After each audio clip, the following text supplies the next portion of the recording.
It's a people, it's a community, it's a life, it's a heart, it's a spirit. Parents of gay children say, I want my son, my gay son, to have the same opportunity to come to me and say, hey, Dad, I'm getting married, as my non-gay son or my non-gay daughter.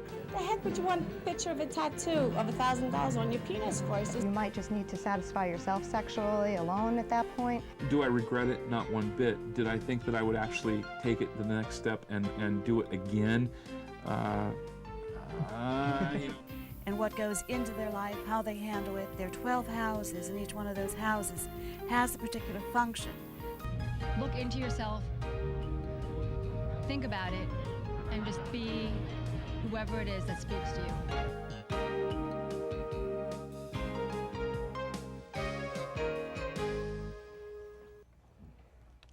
Hello and welcome to Talking About. My name is John Griffith. I am your co-host along with... And I'm JC Alvarez, and we're very happy to welcome as our guest today, Dr. Frank Spinelli.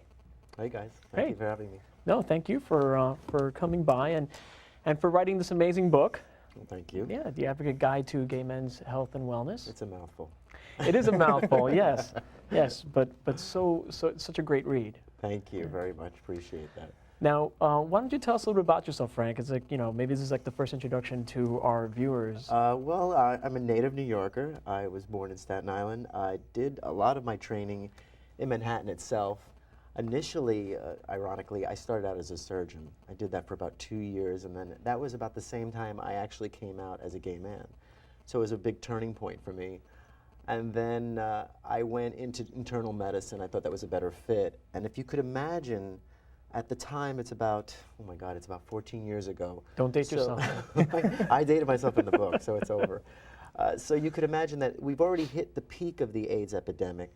So I remember distinctly when I first started in the ICU that very first day, there were still many men on ventilators suffering from HIV and the effects of opportunistic infections. And it was one of those watershed moments where you realize this is what I want to do. And I then pursued a career in, not gay health, but I wanted to do HIV, and that's when I went into practice.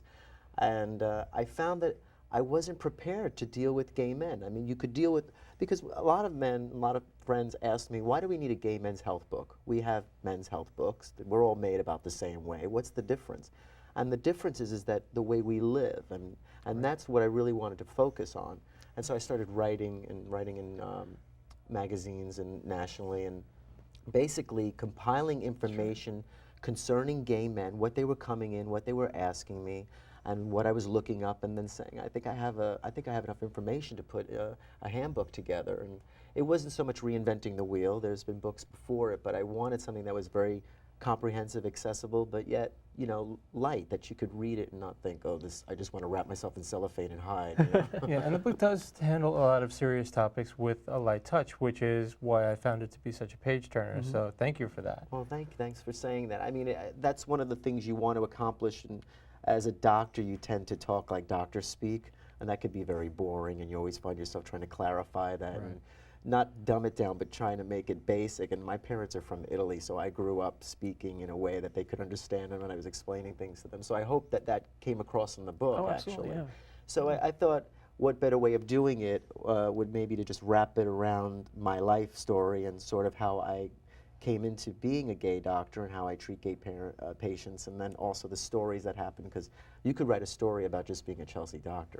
Well, it's funny because when I was, I remember when I was looking for a doctor, my mother actually suggested to me that I find a gay male doctor, and instinctively I was just like, what does she mean by that? You got It's like, Mom, what are you talking about? And but she made a very significant point. She's like, well, you're a gay man, and it only makes sense to me that you have a physician that knows exactly what you do and the aspects of your lifestyle.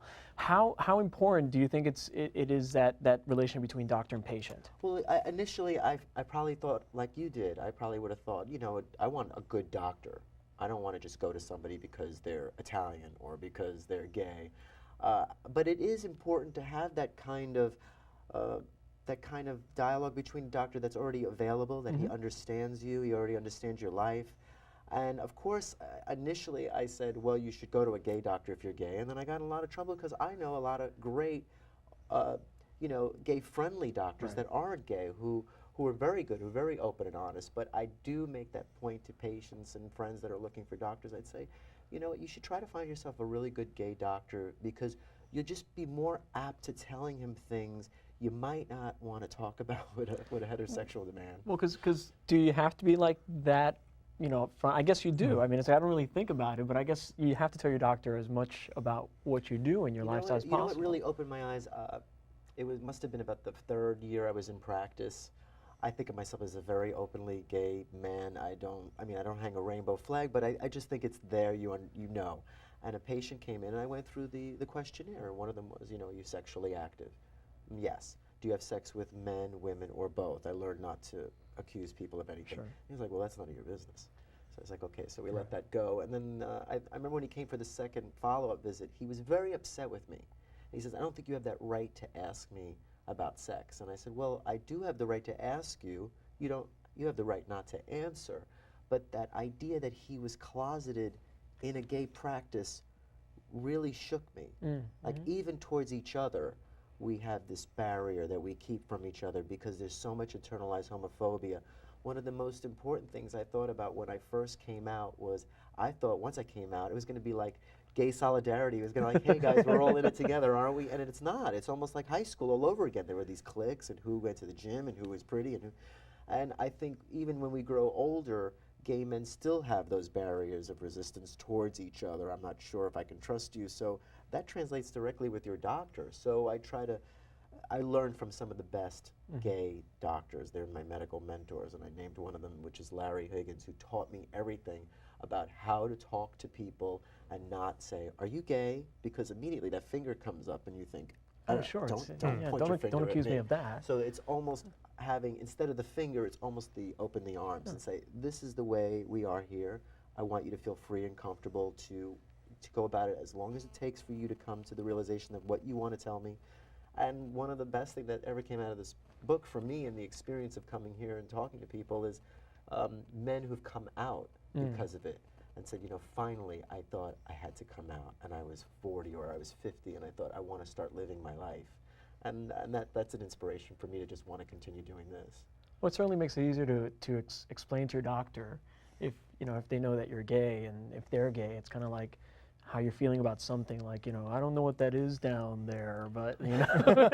Well, it opens the door for a lot of things. I'm amazed how, you know, I'm a doctor, so I always tell lawyers I know nothing about law. Teach me everything. There's certain things you know and you don't know.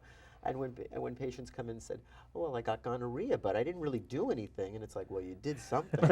And then you talk about it, and you know, it is a serious illness, and we don't want to make light of it, but it's almost, it can be humorous to hear how people interpret information and how they can get diseases, and that's why I wrote the book, to say, look, this is the facts. This is what you should know. I mean, when we make a little bit of side jokes like saying Dr. Frank sex tips and stuff like that, but it's which I bolded. Yes, they were good. I just, you know.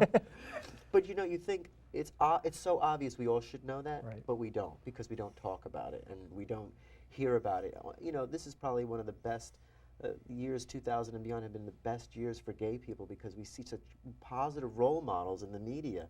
When I was growing up, and I remember that Al Pacino movie Cruising came out, how horrifying was that for me? And then I remember I watched the Gay Pride Parade, and somebody was walking a man on a leash, and my mother watched it, and I thought, that's what she thinks gay people are. But now, part of this book and the touring has really been to reevaluate how we want to project an image.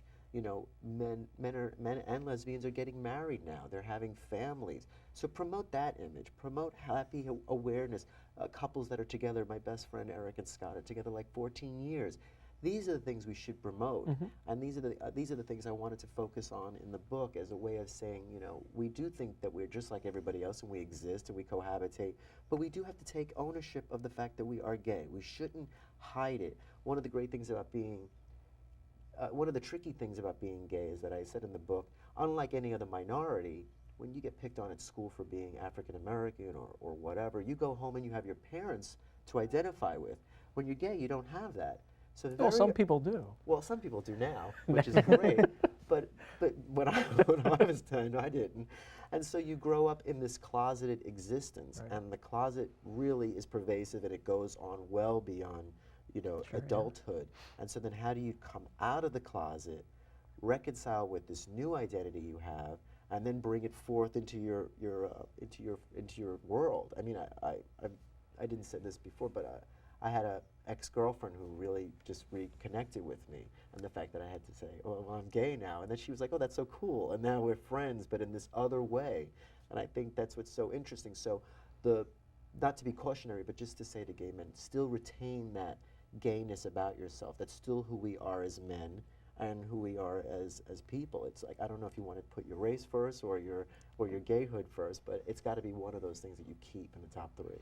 Well, the book promotes all the aspects of what I think are really great components to your health and maintaining a healthy lifestyle. Because I mean, you discuss things like diet, you discuss things like, but you're also very frank about not only things that are good for you, but things that are very realistic in the gay culture, like circuit parties and just like that whole environment. Things you don't know anything about as well, I didn't know anything about it when I was growing up as a teen. I move into New York, and the first thing somebody wants to do is they want to take me to a bar or a club, and I went, wow, what's this? And to understand the circuit party phenomena, and that you could travel for an event, and that there are probably events almost every weekend, and they go on for a long period of time, and for some of the participants, it involves a tremendous amount of drugs, and the effects drugs have had on the community. Right, the long-term effects. Smoking rates are higher among gay men, alcohol rates, depression, teen suicide among gay men is higher, and drugs, and the use not only of recreational drugs, but anabolic steroids and body dysmorphism and how we see ourselves in the mirror. Doing the research, anorexia and bulimia are higher in gay men as opposed to heterosexual men. So once again, the book wasn't directed at gay men as men's health. It was the health issues that affect gay men. Yeah, right, because there are things that still surprise me. I mean, I was at a hotel a few months ago, and it was a community hotel, and somebody was kind of walking around. There were a couple of clubs within the complex. Are you friends with Tina? Are you friends with Tina? Are you friends with Tina? It's like, go away. But that's the reality.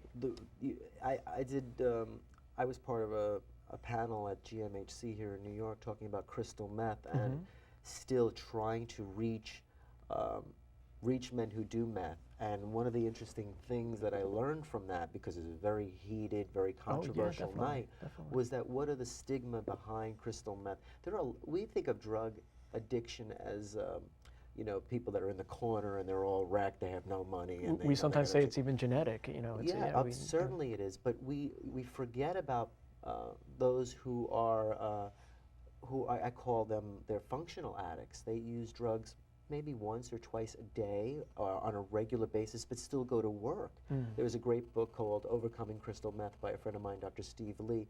He called it one thing the morning eye opener, where men would do a bump in the morning and then go to work.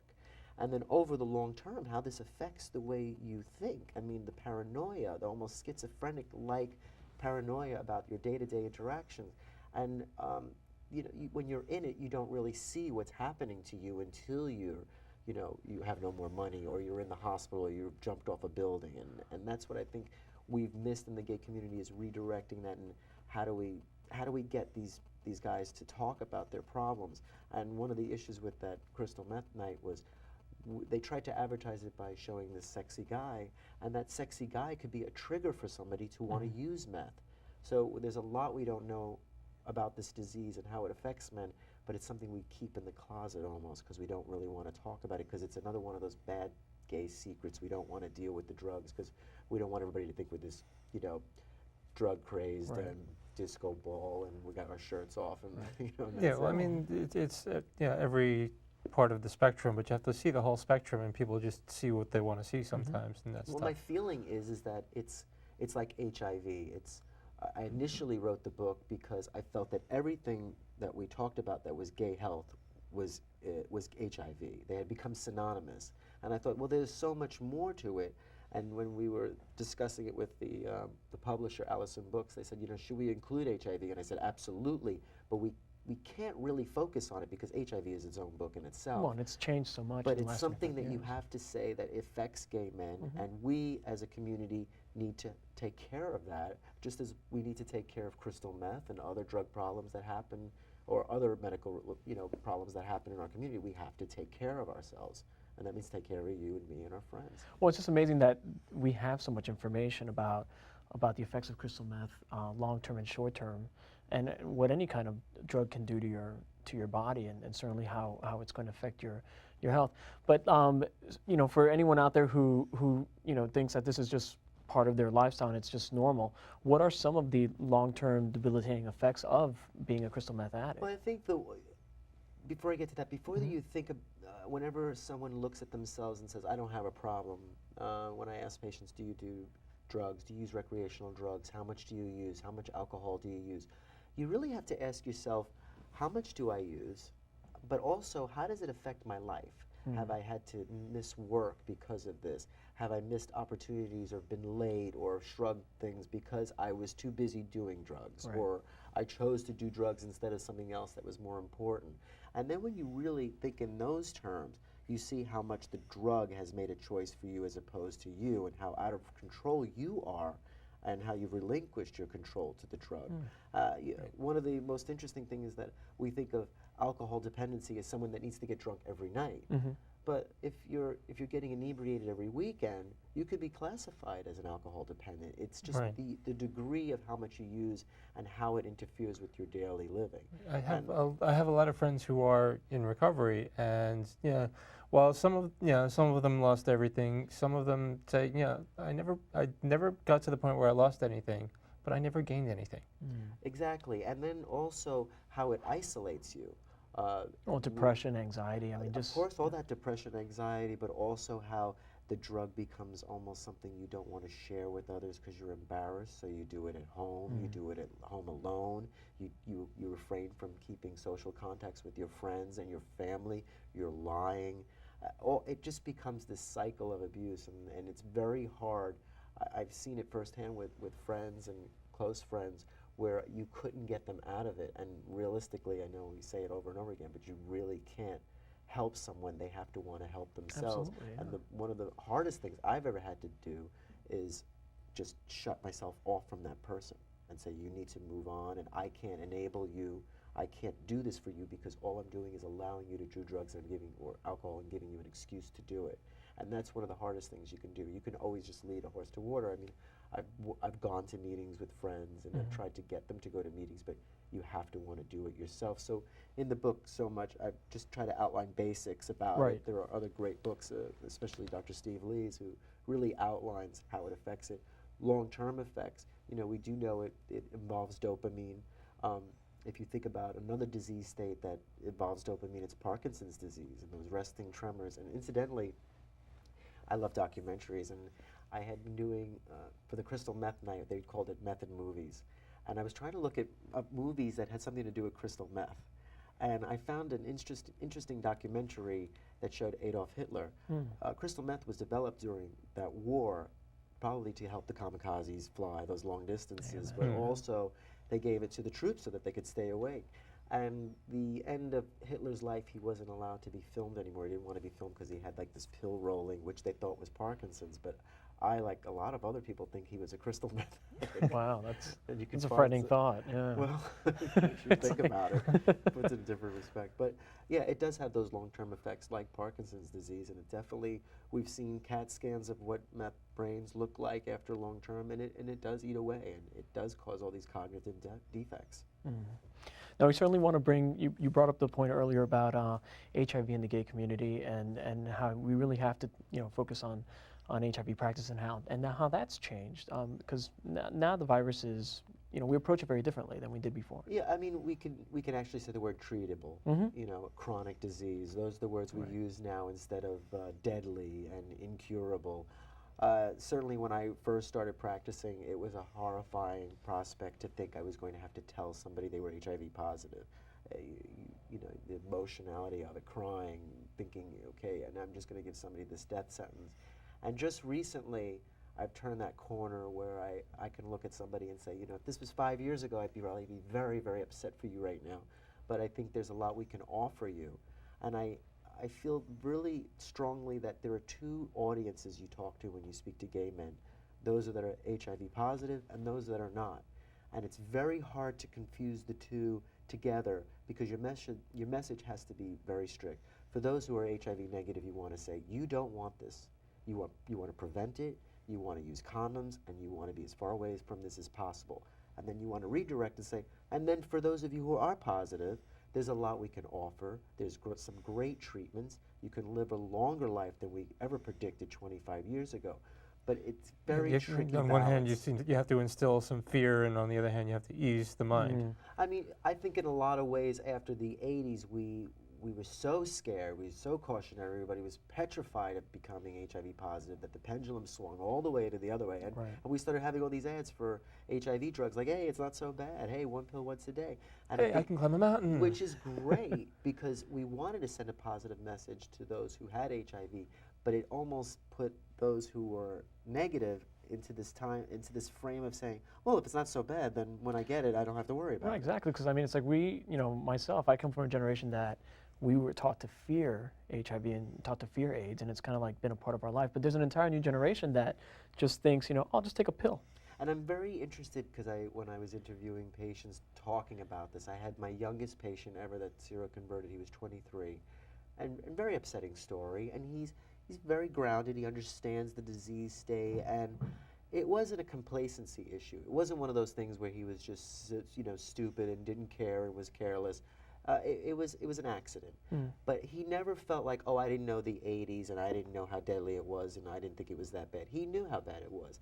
There are people who feel like the younger age group, maybe there is a complacency. They didn't live through the 80s. They don't remember all those great movies like Longtime Companion, where you cry your eyes out when you see people wasting away and dying from wasting. That's a horrible thing to see. And a lot of the doctors I talked to and I mentored with said they were going to funerals like every week. I mean, their patients were just dropping like flies, and that had to feel like being in a war. Yeah. And the aftermath of this war now on HIV is just dealing with it as a chronic disease. I rarely admit patients to the hospital now for an AIDS-related complication, but still the message has to be prevention. Right. And I hate saying if it's like diabetes, but I don't think I would want any disease. That's Absolutely, the way I think of it. Yeah. But it's nice to know that something like HIV is controllable, and people can live healthy lifestyles, and that it's, because I mean I think with most people what closes them off is intimacy changes. I mean, it's like one of the things you discuss in your book is like safe sex practices, and sometimes someone who's HIV, they think they can't do anything sexually. That brings up so many points. One of the things I hear a lot from HIV positive patients who are out of relationship is, or they're single, is, who's going to love me now? Or how do I have the conversation with somebody I just start dating? And that still breaks my heart, because it's always there. Even though you might forget your day-to-day, it is something you need to address. And there are many, what we call discordant couples, where one is positive and one is negative, who never transmit the virus to the other because they know the facts. They know we have to play safe, we're together, and they just accept it readily. But for those people who think that HIV is just in the back of their minds and they can forget about it, that's absolutely wrong. I hear it in the voices of my patients where they say, I sometimes forget, but when I have to start dating, or when I'm in bed with somebody, or if there's an accident, I think, oh my God, please, I hope I didn't give it to somebody. So it's always there. You can't really diminish that. Yeah, definitely. Now, in the book, you raise a couple of really good points, not only along with those safe sex practices, which, I mean, there were things in there that I didn't even know were safe sex. I thought that they were risky. And I was just like, oh, wow, that's great. That's, that's not so bad. I can still do that. You can kiss. You're not going to it's like, oh, okay, I can do that. All right, cool. But clinically, you discuss PrEP and PEP, which a lot of people really don't know a lot know Could you talk about that? It's funny. I had written so many articles on post-exposure prophylaxis, which what does PEP stand for? PEP initially came out for occupational exposures in the hospital, needle sticks or whatever kind of contamination with blood byproducts to prevent hepatitis B. Then they developed one for HIV. And the protocol is simply, if you come into exposure with an HIV blood from a cut or a scrape or something where you've really been contaminated, the idea is to get tested for HIV right away. If you're negative, then you started on antiretroviral medication for 28 days, and then if you show any signs or symptoms of HIV seroconversion, you get tested again, but after the 28 days, you get tested in a month, 3 months, and 6 months as follows. And the idea is that when you're exposed to the virus, you don't necessarily contract it that day. It takes time for it to enter the blood and the lymph nodes and then for you to get it. So we were trying to get it in that very narrow window of opportunity, which is less than 36 hours. And the studies show that you want to do that as quick as possible, less than 4 hours in the San Francisco study. So as soon as possible, no more than that, because then you're at risk for seroconversion, and it's a very complicated issue. So when they then started saying we should then implement this for the community when there's a sexual problem where you've been contracted, then we should do that as well. And a lot of gay doctors know about this, and they, when patients call them on a Saturday night and they said, look, the condom break, you said, get to an emergency room right away. We know now that. But I don't think you see a lot of that in the media, and I think that's because we just don't talk about gay issues as much. So I wrote a lot about PEP. One of the worst things I heard was someone calling it the morning after pill. It's not a morning after pill, and I hate that reference. Because you're not offering a solution here. It's not. Well, we don't want to use this as a way of promoting unsafe sexual practices. We don't want this to be your sort of gay birth control. This is for accidents. This is for contamination. This actual is emergencies. Yeah, I mean, we don't. And the good news is that the 2 Brazilian studies that they did that showed that would men that knew about PEP then go on and have unsafe sex later on, and it showed that they actually wouldn't, because I actually, in the book, I gave a story where I was stuck by a needle from somebody who had hepatitis C and HIV, and he was dying, and I went into shock, and I had a very smart resident who dragged me right to the emergency room, and I was started on PEP, and luckily, I was very lucky I didn't contract it. But you have to know that, you do not want to be on this medicine if you didn't have to, especially then when it was the older medications and they were really harsh on your system. So it's almost like a wake-up call to say, we better get some really good condoms because I never want this to happen to me again. Well, because HIV medications are extremely toxic. Well, I would say the older ones were very, especially a lot of the protease inhibitors. You had to take them multiple pills, multiple times a day. And I was, if you're working and going about your business on a daily basis, it could be very hard on your system. A lot of the newer drugs have better, side effect profiles, but it's still not to say that you don't undergo some sort of side effects in the beginning, at least initially, and that can be tough on some people as opposed to some others. Some don't have any side effects at all. But PEP is there as a safety net in case something goes wrong. That's why we publicize it. That's why we talk about it in the book. PrEP, if you add a little R, is pre-exposure. And I told a story in the book how I had 2 patients. One was HIV positive, one was negative. And the one that was negative liked to go to sex parties. And I used to just listen to him, and I said, you careful when you go to these sex parties? He goes, yeah, I'm careful, but what I do is I steal my boyfriend's HIV drugs that night, and I take it before I go. And I thought, wow, how bizarre. But this is what PrEP really was. This guy just thought of it before everybody started instituting it. So I thought, it's almost frightening. It is frightening, but in some crazy way, it's interesting that he even came up leave with it this to the idea. gays. Yeah. Very crafty gays. Yeah, and I just want to say again, I'm John Griffith, this is JC Alvarez, and we're talking with Dr. Frank Spinelli about your book, The Advocate Guide to Gay Men's Health and Wellness, and just people can find more information on our website, www.talkingabout.info, and there's a link to your website there as well. Or you can go to AllisonBooks.com. AllisonBooks.com. Yeah. So, okay, and we are live, July of 2008, July 24th, and I would like to open up the phones at this time. Our phone number is 718-460-9802. If you have any question, comment, about anything kind of stemming from our discussion, man, woman, somewhere in between, we welcome you. Yeah, don't be shy to ask. It's like Gay Jeopardy, but I'm the only contestant. we have a great opportunity here to get out to the community and shed some light on some questions. So it's very important. Now, I mean, it's like we talk about I'd like to see a light at the end of the tunnel. How does it look as far as like finding a vaccine or even a cure to HIV? You know, yeah, I would like to find a cure too. I think everybody would. I think this was a really troublesome year for us on a whole. On the HIV front, Merck pulled their vaccine trial, which was a very long trial that they had been working on, and it didn't pan out. And that was upsetting for many reasons. One, because we wanted a vaccine, and two, all that we might have learned from a vaccine on a cure possibly. I don't know if we're any further on that frontier as well, and on the cure frontier. I do know that this was a banner year for us on the HIV front because we have new drug classes. There are many different classes of HIV that we had before, but now we have even newer ones. So that makes it really interesting when you're looking at treatment, especially in patients who are on older, tough regimens, and switching them off. I had a patient that used to have to take an injectable drug, and to take him off that, the freedom he has now, the freedom to go on trips and stuff where he doesn't have to take a needle. So it's the little things you forget in your day-to-day life, and then you see the little changes that you can make in a patient's life, thank God to technology.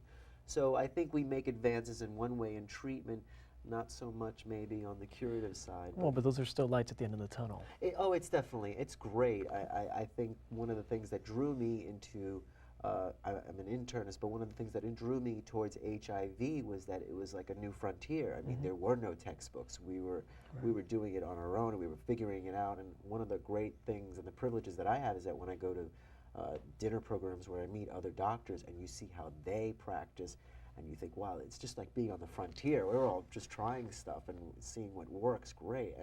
And that's the exciting thing. I'm going to be going to Mexico City August, the next month, to attend World AIDS, and that's going to be very exciting because that's a global thing. So Now, those conferences where everyone gets together and they discuss new issues or things that a lot of them presenting studies that they've done, local studies, and they've created posters or abstracts, and they get published, and you get to attend them like a convention and look at them. It's and a circuit party for doctors. That's what I think it is. It's a cover-up. Yeah. But we all wear polo shirts and jackets. They might make a disco That's ball. not true. We'd never accuse you of that. Absolutely not. Now, there's certainly. Go ahead, John. You had a question. It's gone. I'm sorry.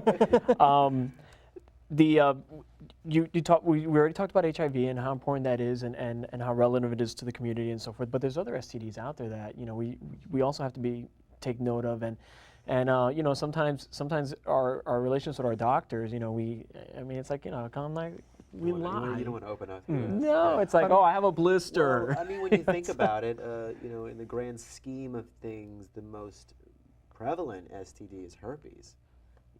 Probably 1 million cases each year. Right. It's a lot of cases, and there's a lot of them that go underdiagnosed. And this is not just herpes type 1 like the cold sore, this is genital herpes. And then clearly chlamydia, gonorrhea, the increasing rates. And like I said, syphilis went up for the 7th consecutive year among men who have sex with men, particularly them. So STDs and gay men kind of go hand in hand. I mean, and a lot of that has to do with safe sex. So when you think about, we always talk about safe sex in relationship to HIV, but you're also thinking about all the other STDs, gonorrhea, chlamydia, syphilis, herpes, and I say them all. I keep forgetting, so. maybe I think left out one. Or even hepatitis, that's considered a sexually transmitted disease. So we always think about, I talked about, remember Good Times, and I remember it was a very controversial episode where JJ got VD, and I wanted to know what VD stood for, and I had to look it up for the book and everything. And, and the clap, and all these other crazy names that they came I love up that with. clap. The clap. The clap. Oh, you love it? I don't look having it, but it's like, I just love the term. It's a great name. But the fact that these are treatable, at Right. least gonorrhea and chlamydia are, herpes is treatable but not, curative, and syphilis, which can be a very debilitating disease if left untreated. These are not something we should really laugh at, although it's sort of funny when we talk about it in this text, but these are serious things that you can really get serious infections from. Gonorrhea can become a systemic disease and be very, very damaging to you. So I, as a gay doctor, speaking to patients, whether they're gay or straight, always ask them if they're sexually active, and even if they're in relationship, are you sexually active outside this relationship?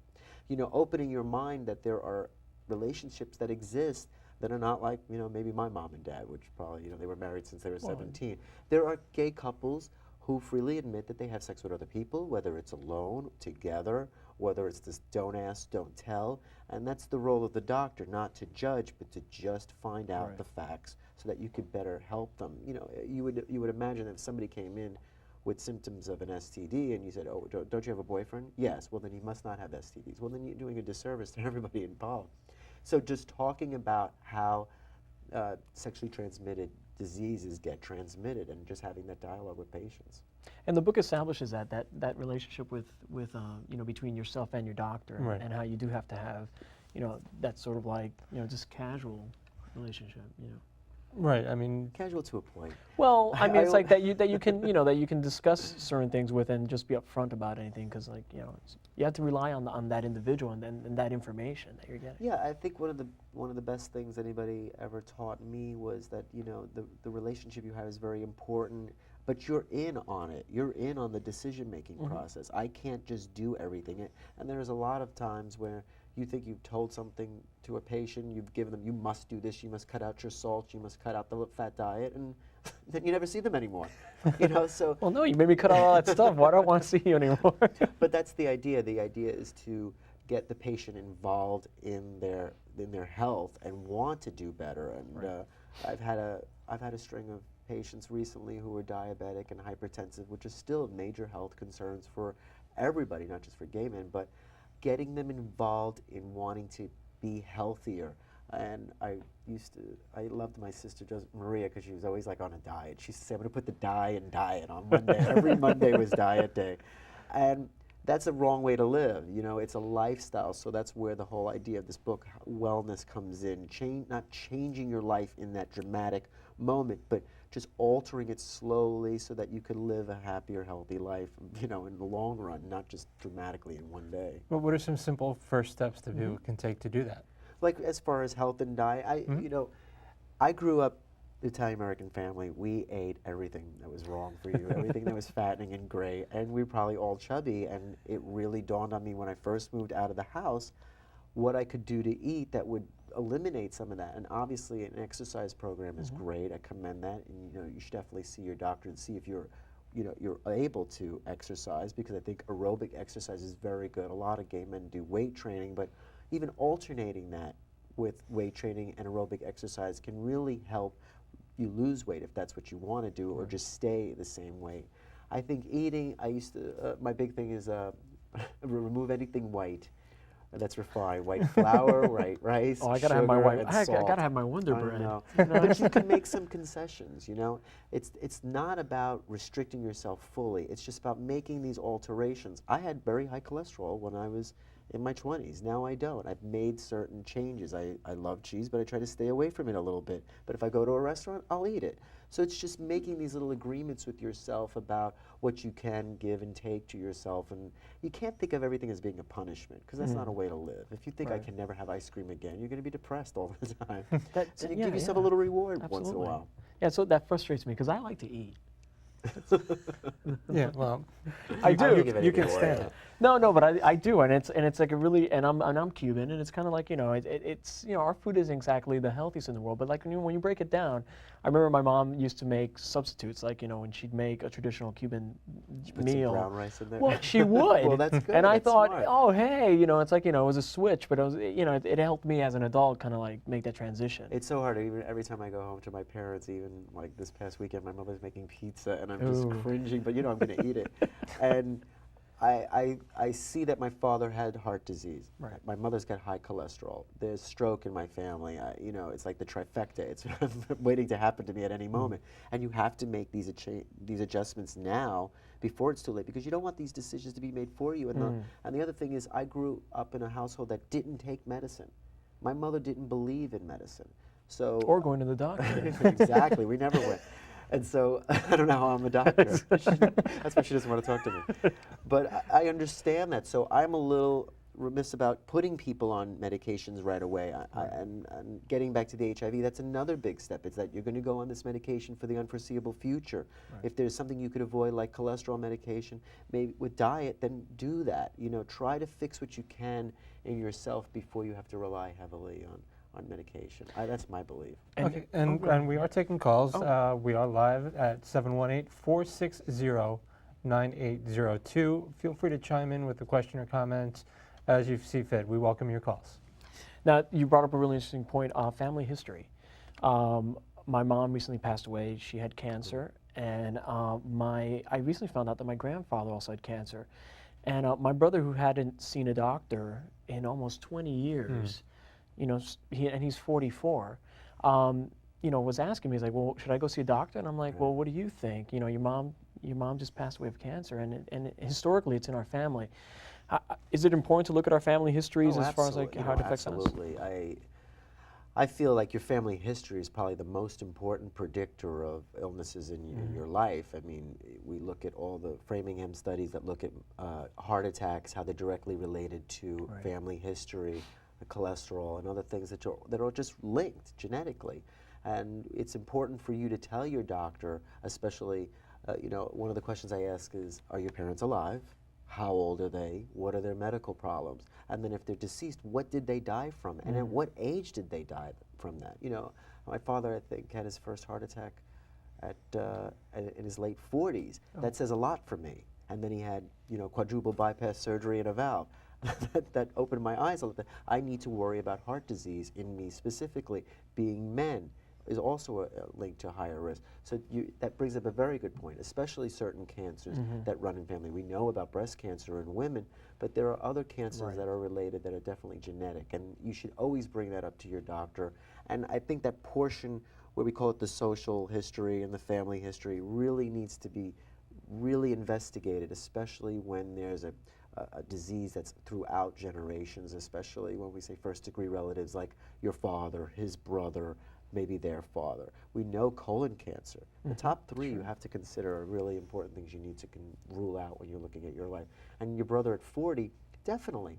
I think everybody should have a full physical exam at some point in their life, but if anything, make it 40. Make it your 40th birthday. Make that the year you do everything. You get your eyes checked, you go to the doctor, you get a full physical, you get some screening labs, and then go from there and see how you feel. I mentioned in the book one of the big turning points was turning 40, and although I sort of felt good on the outside, I wondered how good I was on the inside. Like, is it really reflective of everything that's going on? And I'm a doctor, and I'm sitting there looking at myself going, because if it looks good on the outside, what's going on with the inside? What I did was you have that three-way mirror, and you're looking at yourself in the back thinking, is that bad I don't fat? have one of those. I recommend you get one. No, you should get one definitely, because you don't want to end up in like a department store looking at yourself in a bathing suit and seeing that ugly pattern. You want to know what you look like at home.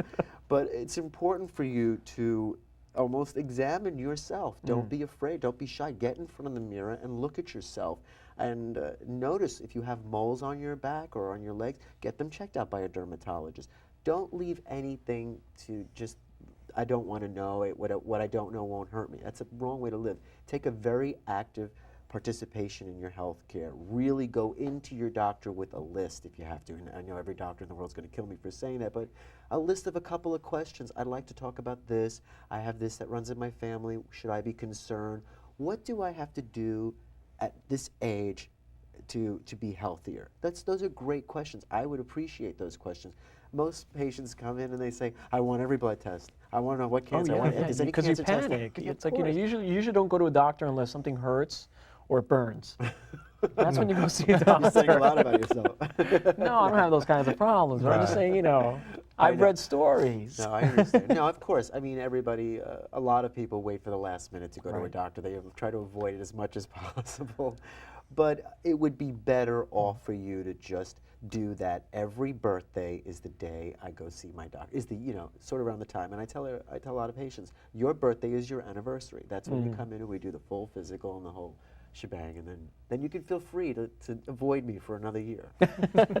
Now, let's talk about because, you know, I'm gonna be greedy here a second.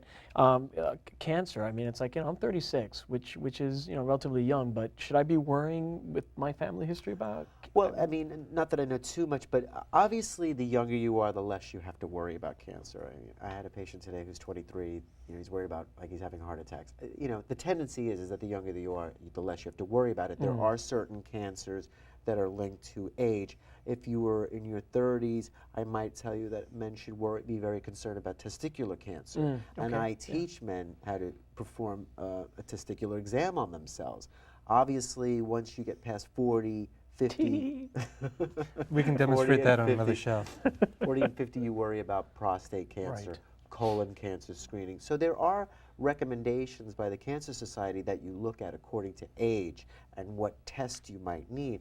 Somewhere in the 20s and 30s, I might not be so intrigued about getting a cancer screening, except of course maybe testicular cancer. That's a younger man's problem as well. So 40 is sort of like the call. Yeah, that's my that's my a call. good I number. like to start worrying about things. Do you find that a lot of patients aren't really in touch with their body, and do people really know what's going on inside them? I think it's interesting. We went through a lot of phases.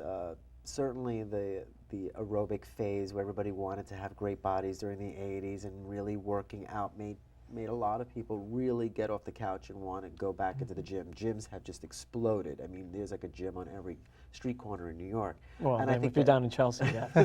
Well, there's some uptown too. But I think it's great that people want to exercise, eat right. We talk about trans fats. I mean, even fast food restaurants now are trying to offer healthy meals, which is great. I mean, in New York, the calorie count is on the menu boards now. And I think it's really important that you know that. So I see people taking that active participation and wanting to eat better, wanting to exercise and look better. And I think that does go part and parcel with the fact that we're living longer. I mean, certainly we know that the longevity of men and women has increased substantially as opposed to like maybe 30 or 50 years ago.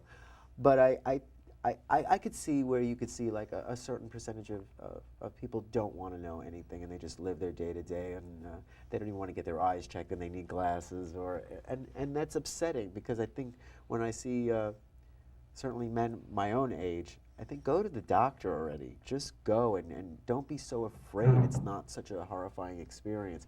I think we have to remove that stigma that going to the doctor is like going to the dentist. You know, it's going to hurt. It's really not as painful as as most people paint, but it's very, very vital.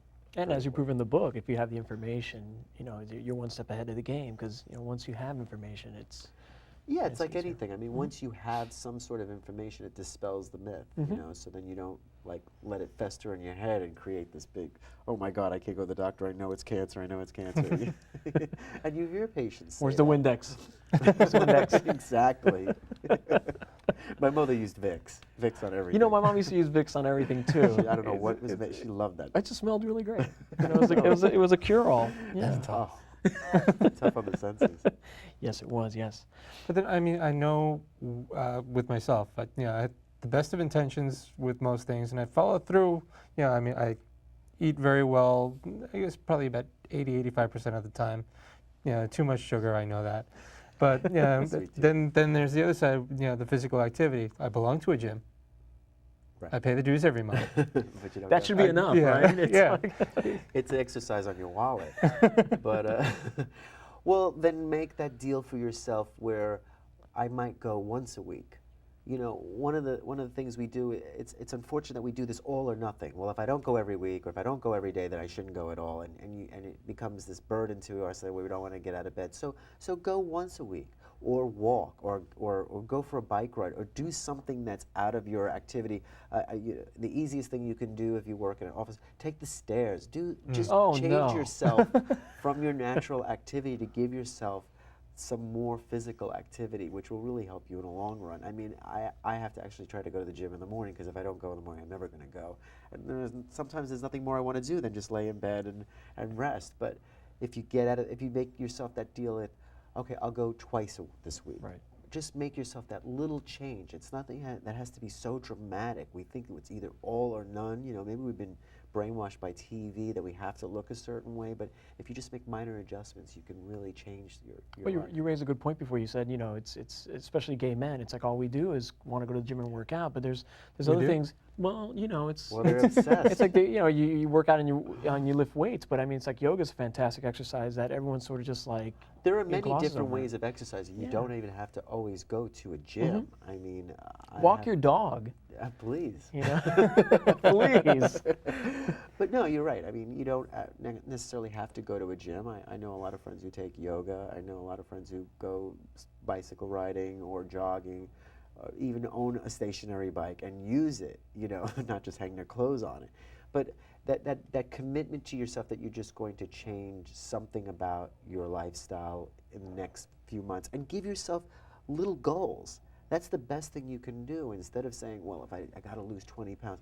Well, don't think of it that way. Just look at it as I'm going to do this in the next month. I'm going to give myself 30 days and see how well I do. And if it doesn't work, then you start all over again. Right. It doesn't have to be all or nothing. Right. That's great, you know, because it seems all very simple. You know? Yeah. And I do believe we have a phone call, 718-460-9802. I can't do it. Caller? Hi. Caller gave up. Oh. I'm sorry. It's don't take it personal. We probably answered his question already. It has nothing to do with you. That in there. Well, what I really enjoyed most about the book is that it's, you know, it's just, it talks to me like very naturally, like very easy. Very frank. It talks to me very frank. You know, I didn't want to use the funny words. No, you know, you can't help. But it's the fact that it's all really simple. It seems like living a really healthy lifestyle, and you know, and it seems really easy. I don't want to give away that impression that it's all just so simple that anybody can do it. It is hard work, and if anything, I hope it came across that I'm just like a lot of the people that read this book. I had to go through a lot of these issues. I had to learn this stuff for myself. I was an overweight kid. You know, we bought Billy the Kid husky jeans. And I chose to change my lifestyle. Hi. Okay, we do have another call. Caller, whenever you're ready, please say hello. Hi, Dr. Frank. Hi. You have a question? Hi. Yes. Yeah, I was wondering, I heard some information about the morning after medicine for HIV. Could you tell me about that? Oh, this is what we were talking about with the post-exposure prophylaxis. Yeah, post-exposure prophylaxis is when you take HIV medication after you've been exposed to HIV, whether it's through sexual contact or in a hospital setting contamination, and you take the medication for a period of up to 28 days, and in order to prevent you from getting HIV. So we know we have a really bad connection, and I can't hear. Oh, I'm sorry. Well, if you I can hear you. I just can't hear the doctor. I am the doctor. Oh. Okay. Can you turn your TV off? I'm sorry? Turn down your television. Turn down my television. Okay, hold on. Let me turn the TV down. Okay. Erica, turn the TV down. The beauty of live television. Where's Molly? Okay, go ahead. Okay. Okay. So you were saying? So post-exposure prophylaxis is when you take HIV medication for a period of 28 days after the initial exposure, but usually it has to be less than 36 hours after you've been exposed, hopefully less than that. And if you take it for the 28 days, the idea is that you won't contract HIV. And like you said before, it's not a solution. Well, it's not to replace the idea of having safe sex. Right. Exactly. Okay. Well, I have your book, and it's just great. It's actually I bought copies for a lot of my friends, and it's just a great inspiration and great guidance for me and my friends.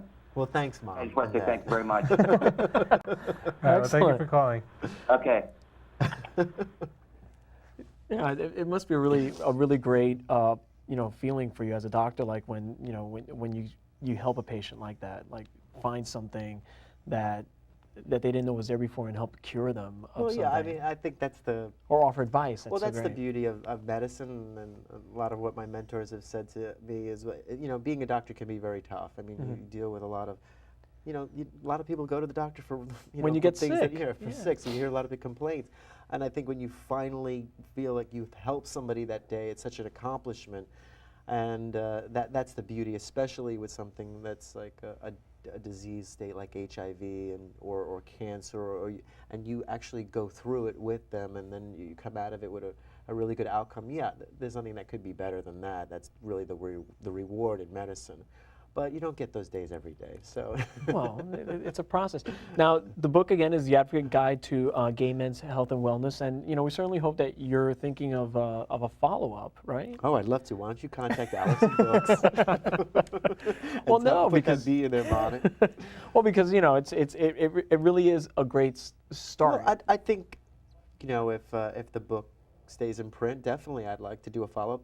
Certainly there are things that are going to change and evolve, Right. and of course the HIV updates and a lot of the other information we offer, certainly MRSA, the methicillin-resistant updates, how it's changed. And Yeah, talk about that really quickly. well, the interesting thing is that staph is an infection we all know about. It's Exactly, yeah. And anyone can get it. You don't have Right. to. You don't have to have it's HIV. not a sexual it's not. contact. It's actually just through contact, Sure. even using someone's towel or sheets or gym equipment. And it first showed up in nursing homes and in hospitals, and it was in the elderly, and they were getting what we used to treat. It's staph. not bed sores. It's not like No, it's not. okay. Well, it can be a bed sore, but it's It something can that be. infects your skin. So initially it was treated with penicillin, and then it became resistant. And over the years, it's become resistant to methicillin. So now we have methicillin-resistant Staph aureus.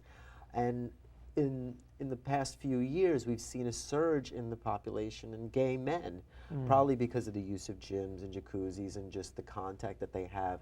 And over the years, we've had to really be aggressive on how we treat this because it can be really devastating. And I've seen it really affect patients where they've needed operations and hospitalizations. And so the message, we had to put the message out there that if you were a gay man and you were getting a rash or you were getting something that you thought was a bug bite, you should go to your doctor and you should ask him, what about MRSA? How do I diagnose it? And he should diagnose it with a culture, and he should be putting you on the right antibiotics. And we talk a lot about this with doctors because you have to be placed on the right antibiotics, because if you go on something that has a penicillin base, it's not going to work.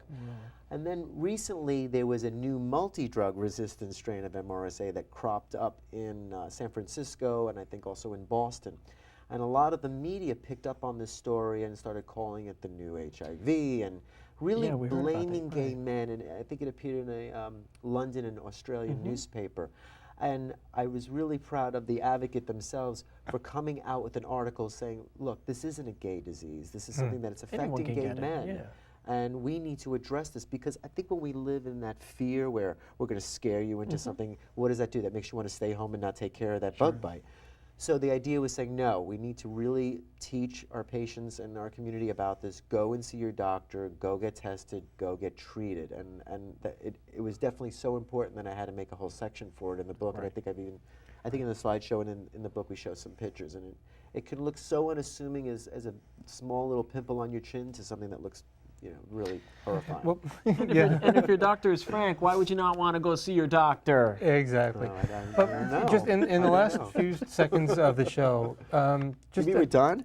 just about. I don't want to go. Is there one or two simple things that people can do to live a healthier life that you can think of? I mean, really simply, like what we said, I think definitely find a doctor you feel very comfortable with. Go to your doctor at least once a year, ask for a full physical exam, and definitely give him an honest history. May not be the first day, but definitely come back to him and do the follow-up and come up with more history to give him. And then definitely, if you're gay and you have a whole sexual lifestyle, be aware of sexually transmitted diseases, be aware of HIV and the transmission rates, and be very safe and use condoms. And all of this is in the all book. in the book. And I want to thank you for joining us. There's more information about Dr. Frank at our website, just redone, www.talkingabout.info. I'm John Griffith. I'm JC Alvarez. Thank you and have a great night.